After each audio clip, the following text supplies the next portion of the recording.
semua dosa kalau sudah kita bertobat itu Allah sudah tidak tinggalkan bekas. Itu kalau kita bertobat. Tapi khusus dosa zina, kalau sampai kamu punya anak dari zinamu, walaupun kamu bertobat, itu impactnya, itu pengaruhnya, bekasnya itu masih ada. Ada bapak-bapak bisa kemudian zina, pulang ke rumahnya, ketemu istrinya bisa senyum, ketemu anak perempuannya. Loh, terus di mana ini pikirannya ini? Karena kemudian air yang paling najis sudah dia tumpahkan kepada rahimnya seorang wanita, padahal dia punya seorang istri dan punya anak perempuan. Dan hari ini Pak, zina itu bukan di balik pintu, di depan pintu, di pinggir tol. Coba, di semak-semak tebu Pak, coba itu. Perempuannya itu Masya Allah itu, gimana itu di semak tebu itu? Kayak gak punya harga aja. Hanya kerja dari jam 7 pagi sampai jam 5 sore, pulang sampai rumah jam 7, pulang jam 7 sampai rumah jam 9. Kadang-kadang saking capeknya kita nggak sempat makan malam Pak. Lu anak kita dibawa orang, dipetik dengan cara yang haram, dizinai, setelah itu dikembalikan kepada kita. Lu apa nggak remuk itu hatinya orang tua kayak gitu tuh? Bismillahirrahmanirrahim. Makanya sampai kemudian kita jumpai apa yang disampaikan oleh para hukama, ahlul hikmah, para salaf itu. Azina dainun, zina itu utang.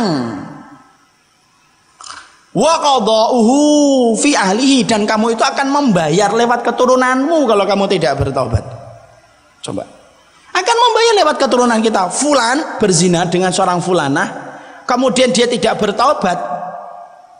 Maka kemudian ada di antara keturunannya yang akan dizinai orang lain persis sebagaimana dia telah menzinai seorang wanita. Karena apa? Ya karena saking besarnya itu. Makanya sampai tidak ada dosa Pak yang meninggalkan impact sampai bekas itu, kecuali dosa zina Pak.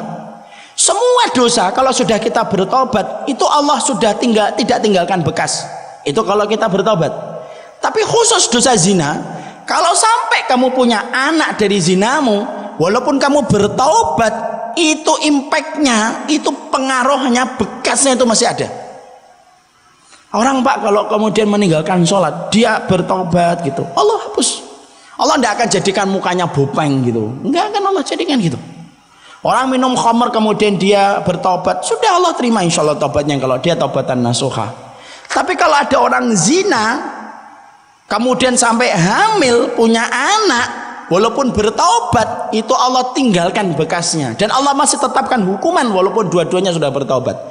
A, zina sama B, lahir C. C ini tidak boleh bernasab kepada A. Tidak boleh C bin A, haram. Tidak boleh. A nggak boleh kemudian mengaku ini adalah anak kemudian syar'inya. Tidak boleh, hanya bisa mengaku anak biologisnya. Nanti kalau A mati, C tidak bisa mewarisi. Kalau C mati, A tidak bisa mewarisi. Kalau C nanti nikah, kalau dia perempuan, A tidak bisa nikahin Pak. Maaf, walaupun yang berzina sudah bertobat dengan tobatan nasuha. Jadi nanti kalau misalkan ada anak lahirnya ini sebelum ijab qabul, sudah nempel itu zighatnya itu ke rahim wanita, terbentuk sebelum terjadinya qabil tu nikah wa tazwijaha bimarin madkurin halan, maka zighat itu kalau terbentuk sampai menjadi zanin, sampai kemudian dia jadi anak itu perempuan, nikah, bapaknya tidak boleh nikahin walaupun sudah bertobat. Kenapa? Allah masih berikan sanksinya itu untuk mikir setiap orang itu sebelum dia melakukan zina. Makanya kemudian akhirnya apa? Itu saking besarnya. Makanya saya pernah nyampaikan materi kayak gini. Ada seorang bapak-bapak habis kajian yang insya Allah beliau, semoga Allah terima taubatnya, karena nampak beliau itu betul-betul berubah. Tiba-tiba ngambilin saya, nangis. Saya udah deg-degan, ini jangan-jangan berkaitan tentang tema ini. Loh betul Pak. Nangis dia, berkata saya punya anak perempuan, Ustaz, sekarang kelas 3 SMP, perempuan. Saya dulu dapatnya kemudian dari perzinahan. Nanti kalau anak perempuan saya mau nikah, emang nggak boleh saya nikahin Ustaz? Nggak boleh Pak. Saya sudah bertaubat Ustaz. Insya Allah taubatnya Bapak diterima oleh Allah kalau taubatan nasuha. Tapi hukumnya tidak bisa dirubah. Jadi nanti kalau C ini kemudian pengen nikah, terus sama siapa? Sama wali hakim Pak. Lah saya dianggapnya apa? Bapak cuma dianggap menjadi bapak biologisnya tok. anak nasabnya kepada tempat tidur, Pak. Makanya disebut dalam bahasa fikih waladun lil firash. Apa itu waladun lil firash? Anak yang kemudian dinisbatkan ke tempat tidur, tempat terjadinya perzinahan sampai terbentuknya dia. Anaknya tidak salah. Kita tidak boleh mengatakan anak haram, anak jadah. Tidak boleh. Anaknya tidak salah. Ini orang tuanya, Pak. Saking kemudian besarnya masalah perzinahan itu. Makanya sampai kemudian kita dapati orang kalau sampai berzina itu. Pertama orang kok sampai booking perempuan sampai berzina itu saya tidak bisa bayangkan itu. Ada bapak-bapak bisa kemudian zina, pulang ke rumahnya ketemu istrinya bisa senyum, ketemu anak perempuannya. Loh, terus di mana ini pikirannya ini? Karena kemudian air yang paling najis sudah dia tumpahkan kepada rahimnya seorang wanita, padahal dia punya seorang istri dan punya anak perempuan. Karena kita hari ini hidup pada zaman ketika zina itu menjadi perkara yang biasa, dianggapnya dosa kecil. Bahkan sampai Nabi mengatakan hatta lostostumuhu fit tariqi la fa'altumuh. Lu sampai nanti satu keadaan orang itu saking banyaknya orang berzina, orang kafir itu nyontohkan berzina di pinggir jalan. Setiap orang nanti akan nyontoh bagaimana itu cara berzina di pinggir jalan. Masya Allah. Dan hari ini Pak, zina itu bukan di balik pintu, di depan pintu, di pinggir tol. Coba di semak-semak tebu, Pak. Coba itu perempuannya itu Masya Allah itu gimana itu di semak tebu itu kayak tidak punya harga aja. Dan itu dilakukan di banyak tempat. Makanya saya pernah ada itu salah satu dari jamaah saya itu yang beliau itu tobat gitu, hijrah, keluar dari satu pekerjaan. Saya nanya, kenapa antum keluar, akhi? Saya itu kerja ini. Loh, antum kan kerjanya itu kantornya itu memang tidak ada masalah, Pak. Tapi saya itu baru kaget. Dia itu mengatakan saya itu ngatur gratifikasi, Ustaz. Gratifikasi sekarang itu bukan uang, perempuan. Coba. Saya itu yang ngatur gitu kalau ada proyek itu supaya goal itu gimana. Saya ngatur perempuannya, saya bookingin kalau cocok nanti kemudian dipakai lagi. Masya Allah itu. Loh, kalau saya nggak dengar dari orang yang ngaji sendiri sama saya, susah saya percaya. Tapi itulah kenyataan yang terjadi. Padahal itu perkara besar di sisi Allah itu. Makanya saya tidak bisa habis pikir itu kalau kemudian kita susah payah, Pak, ngerawat anak perempuan kita gitu. Istri kita kemudian bersihkan kotoran, kemudian nyedot ingusnya ketika anak kita masih kecil, kitanya kerja dari jam 7 pagi sampai jam 5 sore, pulang sampai rumah jam 7, pulang jam 7 sampai rumah jam 9. Kadang-kadang saking capeknya kita nggak sempat makan malam, Pak. Lu anak kita dibawa orang, dipetik dengan cara yang haram, dizinai, setelah itu dikembalikan kepada kita. Lu apa nggak remuk itu hatinya orang tua kayak gitu tuh? Karena ini nggak masalah kecil, ini masalah gede banget, masalah perzinahan itu. Dan kita hidup pada zaman ketika orang itu menganggap zina itu biasa, tidak pernah biasa, yang namanya zina itu tidak pernah biasa. Dan ini yang menjadikan akhirnya kita, kenapa kita selaku orang tua itu kalau punya anak perempuan harus digenggam kuat-kuat. Kita harus betul-betul berprofesi, kita harus punya sifat sebagaimana singa itu. Karena kalau kita nggak kayak singa kalau punya anak perempuan zaman hari ini, digondol, Pak, satu-satu ini. Kalau kemudian kita kayak kucing gitu, kemudian membiarkan anak perempuan kita pergi sama orang itu, kemudian kita anggap insya Allah tidak apa-apa. Lu kok yakin gitu loh? Emang anak kita kayak Nabi Yusuf? Tidak ada, Pak, laki-laki kalau sama perempuan tuh kecuali tumbuh 2 tanduknya di sini. Apalagi ngomong nanti sebelum jam 9 pulang ya. Emang kita kira setan tidur gitu sebelum jam 9 gitu? Sampai kemudian kita membiarkan anak kita jalan gitu. Padahal ini urusan besar. Sampai ada laki-laki yang berzina. Makanya sampai Allah mudahkan proses pernikahan itu. Kenapa? Kenapa Allah jadikan pernikahan itu gampang betul, Pak? Coba kalau lihat syariat yang menggampangkan pernikahan itu cuma Islam. Coba bandingkan dengan Hindu, bandingkan dengan Kristen, bandingkan dengan agama-agama yang batil selain Islam. Semuanya ribet, Pak. Tapi yang paling gampang urusan pernikahan itu adalah Islam. Kenapa sampai Allah gampangkan urusan pernikahan? Cuma wali, ridhonya, wali. Kalau tidak bisa datang, ridhonya saja diwakilkan kepada orang yang diwakili oleh dia.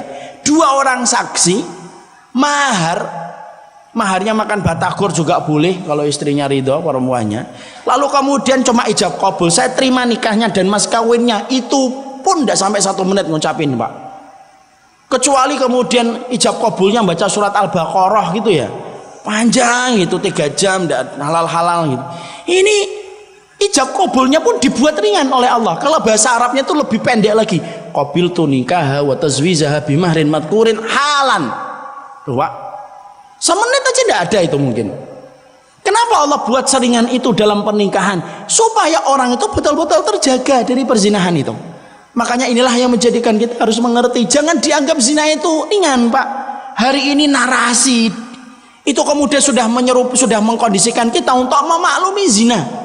Itu narasi yang dibangun sama orang kafir itu gitu. Alah, biasa anak muda.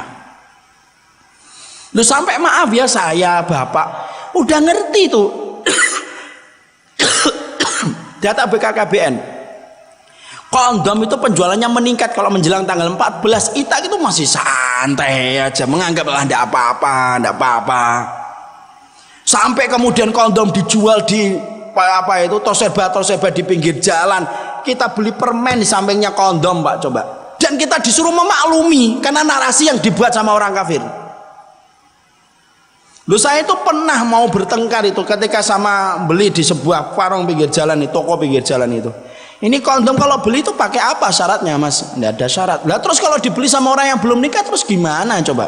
Ya saya kan tidak tahu Pak, saya pegawai. Ya benar saya pegawai, yang ngomong antum manajer siapa? Tapi ini gimana, saya bilang itu, saya ambil itu Pak. Saya ambil itu kondomnya itu.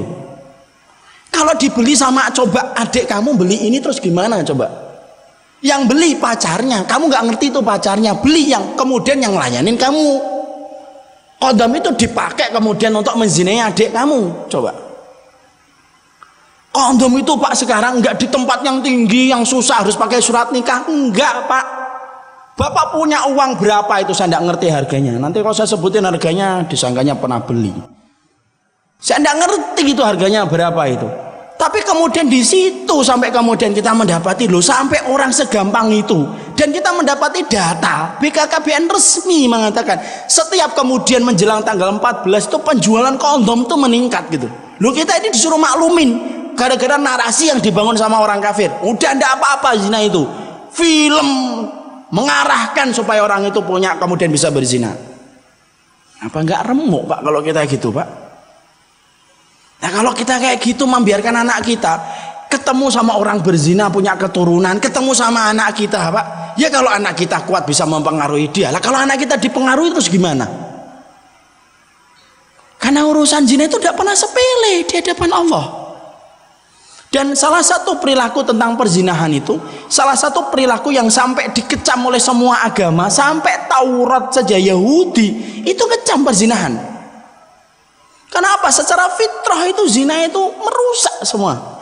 Makanya sampai ada seorang laki-laki ngomong sama Rasulullah Muhammad, ya Muhammad, saya ingin masuk Islam, tapi izinkan saya satu, izinkan saya berzina. Kalau saya boleh berzina, saya akan masuk Islam. Perhatikan jawaban Nabi. Nabi itu jawab dengan lembut, tapi nusuk langsung ke dalam. Nabi kemudian berkata, kamu punya adik perempuan nggak? Punya putri, anak perempuan punya. Gimana kalau mereka dizinai sama orang? Oh, saya penggal kepalanya wahai Muhammad. Rasulullah kemudian berkata, sebagaimana kamu marah ketika orang yang kamu cintai dizinai sama orang tanpa harga, orang lain pun marah kalau orang yang mereka cintai kamu zinai. Langsung orang itu genggam tangannya Rasulullah berkata, asyhadu an la ilaha illallah wa asyhadu anna Muhammadar Rasulullah. Itu Pak yang harusnya kita pahami. Saya tuh cuma mengajak, kenapa Ustaz kok ngegas banget? Saya tidak ngegas.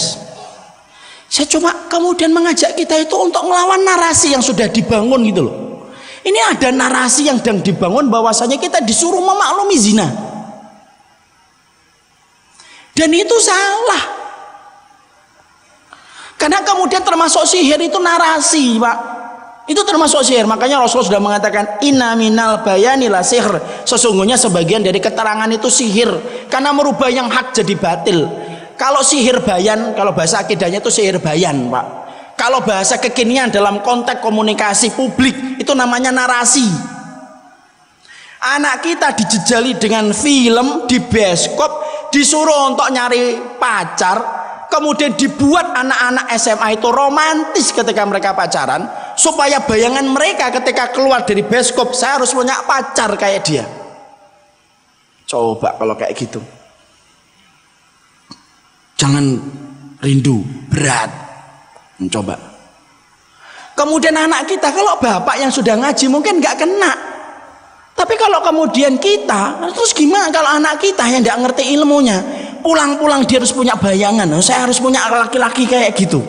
Maka nggak rusak pak anak kita nanti.